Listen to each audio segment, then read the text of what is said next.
Алоха вам, друзья мои, из самого летнего бара Петербурга, Пирс 28.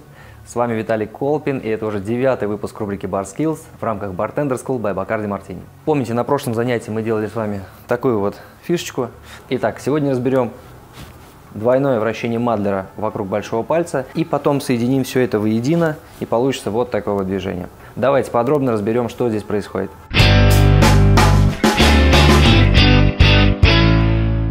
Двойное вращение Мадлера вокруг большого пальца может выступать как отдельным движением, также и в связке с другими. Начинаем, как всегда, со стартовой позиции. Здесь хват руки находится выше центра тяжести. Здесь Мадлер у нас достаточно сбалансированный, поэтому его центр тяжести находится примерно посередине. Да? Мы беремся всегда выше. Почему? Когда мы будем вращать Мадлер вокруг пальца, он в любом случае будет подниматься, да? И центр тяжести будет уходить вверх. Нам нужно сделать так, чтобы палец всегда находился выше центра тяжести. И получается, когда делаем двойное вращение, если у нас палец съедет ниже центра тяжести, то Мадлер просто тогда упадет. Поэтому старайтесь держаться выше. Дальше, когда начинаем движение, раскачиваем Мадлер немножко свободными пальцами и покачивающим движением руки помогаем ему также двигаться немножко вверх. После первого вращения мы не закрываем руку, а продолжаем движение и подталкиваем небольшим усилием Мадлер вверх. Таким образом получается у нас движение, которое выглядит примерно вот так. Если Мадлер находится где-то в баре, то взяли Мадлер, работаем. Теперь вспоминаем движение из прошлого занятия. Это вращение пальцев с одним оборотом. Здесь мы просто добавляем второй оборот, и получается у нас вот такое движение. Еще раз покажу.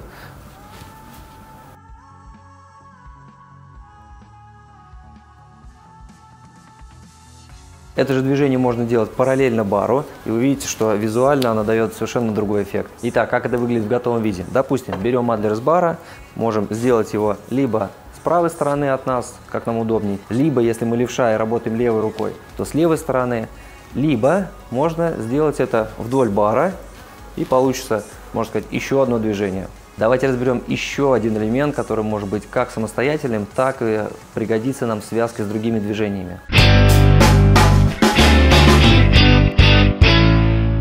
Это будет вот такое вот движение Мадлера по руке. То же самое движение можно делать и с ложкой, и оно нам еще очень пригодится для одной очень симпатичной связочки.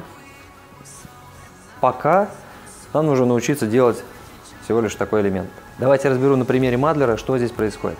Итак, у нас Мадлер спокойно зафиксирован в пальцах, так, чтобы он мог вращаться. Когда начинаем движение, Мадлер закидываем на руку между большим и тут можно держаться указательным, можно средним пальцем. Вот. Закидываем наверх и буквально немножко подталкиваем рукой. Мадлер делает один оборот и дальше просто его ловим.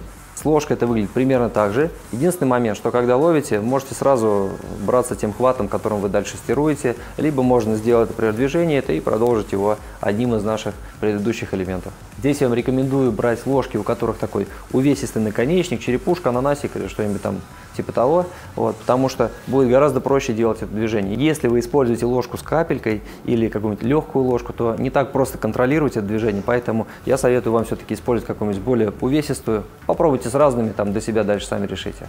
Итак, друзья, мы с вами разобрали еще пару движений.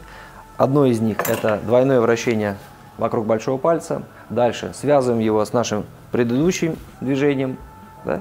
Либо делаем его в другой плоскости. То же самое, в общем-то, можно сделать и с ложкой, но ложку не так просто контролировать, поэтому здесь нужно будет чуть побольше потренироваться. И еще одно движение, это когда у нас Мадлер перекатывался по руке, и дальше мы его ловим. Еще раз повторюсь, его можно использовать как самостоятельное движение, также и в связке с какими-то другими элементами. Ну а этот элемент нам еще пригодится в следующих выпусках, поэтому тренируйтесь, и дальше будем практиковать еще более интересные связки.